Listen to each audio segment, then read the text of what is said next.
ça. Juste, on va revenir sur les 2-3 annonces avec Marie-Odile et avec Valérie Benaïm et Gauthier Lebret, les annonces les plus importantes de Michel Barnier. Est-ce que vous pouvez nous les donner, Gauthier et Valérie? Alors, la principale première annonce, c'est sur les impôts. Il y aura bien une hausse d'impôts sur les plus riches et les entreprises qui font le plus de profits. Il a réaffirmé qu'il ne toucherait pas à l'état de droit. Ça, c'est une réponse à Bruno Retailleau.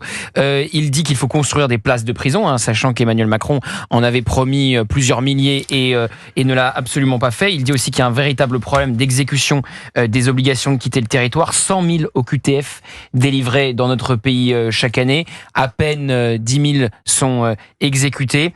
Et donc, il dit que nous ne maîtrisons plus notre politique migratoire, dont nous n'atteignons plus notre devoir d'intégration. Comment va-t-il faire pour améliorer l'exécution des OQTF? C'est toute la question. Valérie vient de le dire, le SMIC effectivement revalorisé de 2% dans les prochains mois, 1er novembre. Et puis sur les professeurs, puisque notre auditrice en parlait sur l'école, il propose que les professeurs à la retraite puissent reprendre du service pour venir épauler les nouveaux diplômés, puisque vous savez que c'est un métier qui n'attire plus.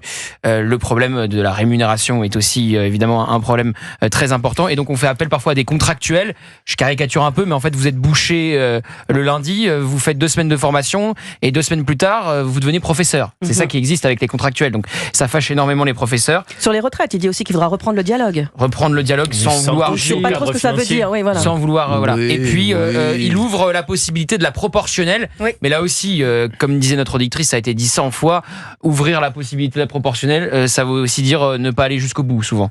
Exactement. Marie-Odile,